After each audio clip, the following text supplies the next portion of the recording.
तो मैं 10-10 हज़ार रुपये 10 शेयरों में डालूं या 20-20 हज़ार रुपये 5 शेयरों में डालूं, क्या बेस्ट रहेगा? मैं नहीं समझ पाया आपका क्वेश्चन, एक बार प्लीज रिपीट कर मेरे दीजिए। पास 1 लाख रुपए हैं, जी। मैं 10-10 हज़ार रुपये 10 शेयरों में निवेश करूं या हम्म। 20-20 हज़ार रुपये 5 शेयरों में निवेश करूं? ठीक है।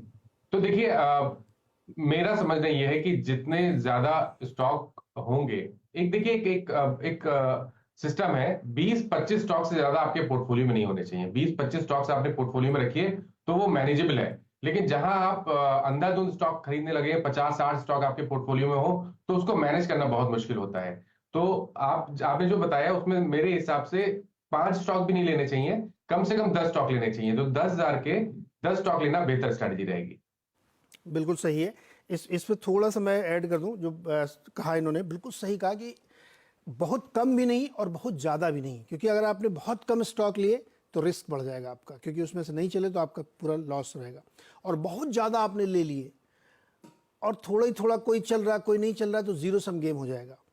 पैसा आप तभी बना पाएंगे जब आप अच्छे शेयर, अच्छी सलाह किसी से ले करके चुने और थोड़ी क्वांटिटी में खरीदें उसको, तभी आपको प्रॉफिट दिखेगा। वरना आप मान लीजिए एग्जाम्पल के लिए एक्स स्टॉक लिया जिसका दाव 10 रुपये है और आपने 100 शेयर लिए हैं और वो 10 का 20 भी हो गया, तो कौन सा बहुत पैसा बना आपका।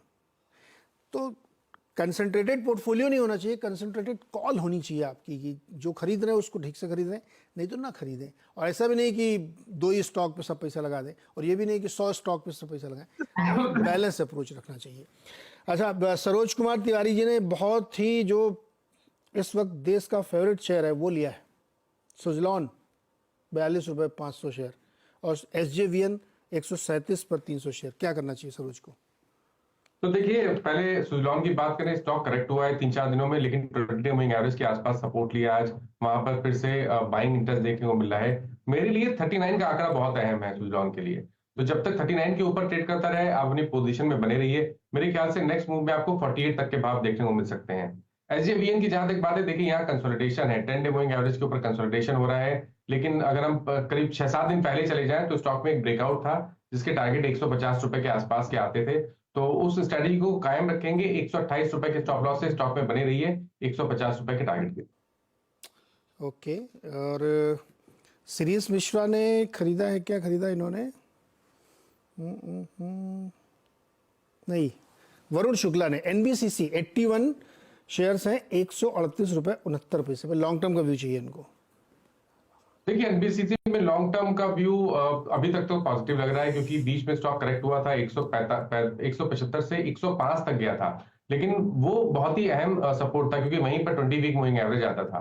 उसके बाद फिर से हाई टॉप हायर बॉटम बनना शुरू हो गए हैं। मेरे ख्याल से कम 170 रुपए तक तो बिल्कुल पॉसिबिलिटी है कि वहां तक स्टॉक जाए।